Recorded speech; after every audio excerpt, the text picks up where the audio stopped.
प्रदूषण मुक्त नर्मदा सेवा यात्रा योजना के संदर्भ में एनजीटी की बैठक हुई संपन्न। हमारे संवाददाता द्वारा प्राप्त जानकारी पर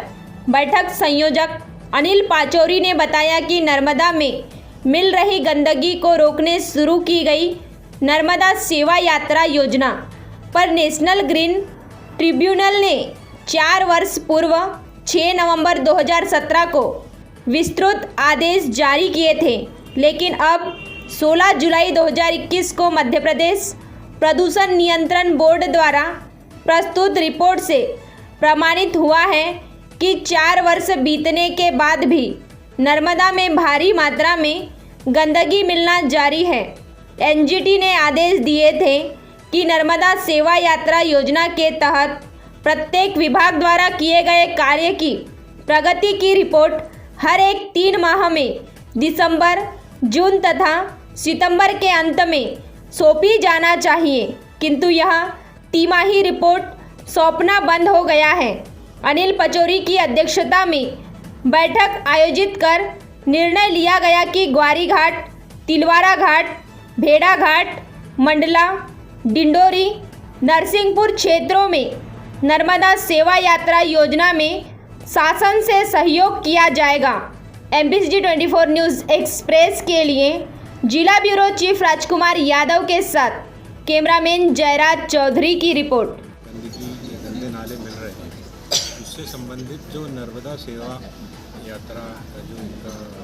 सरकार ने जो चलाया उसके बारे में एनजीटी ने एक आदेश 4 साल पूर्व किया था। उसमें उन्होंने ये कहा था कि इसका पूरा एक्शन प्लान बना के आप सबमिट करें, तो कैसे आप गंदे नालों को, नालियों को नर्मदा जी में जाने से रोकेंगे, कैसे उसके आसपास आप हरे पेड़ पौधे लगा के स्वच्छ वातावरण निर्मित करेंगे। उस आधार पर एक एक्शन प्लान जमा हुआ था और अभी रिसेंटली कुछ महीने पहले एनजीटी में मध्य प्रदेश प्रदूषण विभाग जो है, नियंत्रण विभाग है, उन्होंने एक रिपोर्ट सबमिट करी है और उसमें ये साफ दर्शाता है कि आज भी सैकड़ों, हजारों, लाखों लीटर गंदा पानी अलग अलग जगह पर, जहाँ से उद्गम स्थल है अमरकंटक से लेकर अगर आप चलें मंडला, डिंडोरी, जबलपुर, नरसिंहपुर, हर जगह गंदे नाले आज भी अविरल रूप से वहाँ नर्मदा में मिल रहे हैं। तो इन 4 सालों में भी इस पर कोई कार्य हुआ नहीं है। हमने यही चीज़ें उठाने के लिए आज की बैठक भी करी है और इसमें हम ये सवाल राज्य शासन से पूछते हैं कि जब एनजीटी ने जो निर्देश दिए हैं उसका पालन किस प्रकार होगा, और अगर नहीं हो रहा है तो हम लोग एक टीम बनाकर अलग अलग जगह पर हम लोग विजिट करेंगे। अमरकंटक है, डिंडोरी है, मंडला है, जबलपुर में तिलवारा घाट है, ग्वारी घाट है, बरमान है, जाकर वहाँ लोगों से मिलेंगे, लोगों को जागरूक करेंगे, अधिकारियों से मिलेंगे और उनको दिखाएंगे कि देखिए ये जो गंदे नाले आज भी मिल रहे हैं, इसमें आप सीवेज ट्रीटमेंट प्लांट लगाने की आपने जो वादा किया है, जो रिपोर्ट में उन्होंने जगह जगह अपने बताएं कि हम ये चीज़ें करेंगे, जो चीज़ नहीं हुई है वो कब तक होगी। नर्मदा सेवा यात्रा में जो एनजीटी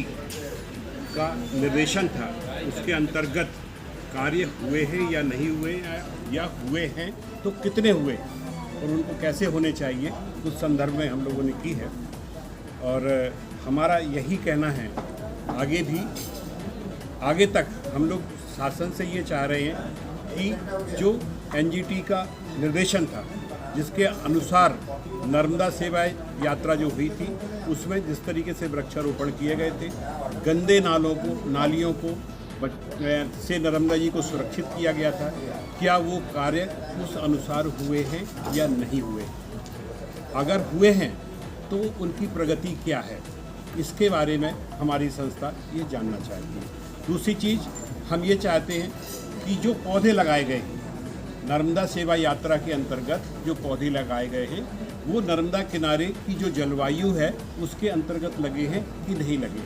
उसके लिए वैज्ञानिक जांच होना चाहिए। क्योंकि कुछ पौधे ऐसे होते हैं जो पहाड़ी क्षेत्र में अपने आप को खड़ा कर लेते हैं, कुछ पौधे ऐसे होते हैं जो पहाड़ी क्षेत्र में, गर्म क्षेत्र होता है वहाँ पर वो अपने आप को नहीं संभाल पाते हैं। तो ऐसे पौधे ना लगाए जाएं जिनकी वजह से कि वो फिर नुकसान हो जाए, क्योंकि वो फिर पौधा जीवित नहीं रहता है। उसके लिए वैज्ञानिक जांच कराई जाए और उसमें वन विभाग के अफसर जो हैं वो उस तरीके से उसमें कार्य करें और उसके बारे में अगर उनको हम लोगों की सहायता की आवश्यकता है, जो हमारा जो है एनजीओ जो काम कर रहा है हम लोगों की सहायता की ज़रूरत है तो हम लोग उसको सहायता देने के लिए तैयार हैं और उन पौधों की सुरक्षा के लिए हम लोग सदैव तैयार हैं। इस कार्य के लिए हम लोगों ने अभी निश्चित किया है कि डिंडोरी, मंडला, जबलपुर में ग्वारी घाट, तिलवारा घाट, लमेटा घाट, भेड़ा घाट, फिर आगे बरमान घाट, ऐसी जगह पे जाएंगे, लोगों में जागरूकता पैदा करेंगे, लोगों से कहेंगे कि भाई ये जो नर्मदा के अंदर जो गंदे नाले नालियाँ बह के जो अंदर आ रहे हैं उनको किस तरीके से रोका जाए। दूसरी चीज़, क्या फिल्ट्रेशन प्लांट जो पहले से बनाए गए थे वो क्या लगे हुए हैं, वो लगे हुए हैं तो क्या वो वर्किंग कंडीशन में हैं या नहीं है, उनमें किस चीज़ की आवश्यकता है, अगर वो आवश्यकताएं पूर्ति नहीं हो रही हैं तो वो कैसे होंगी।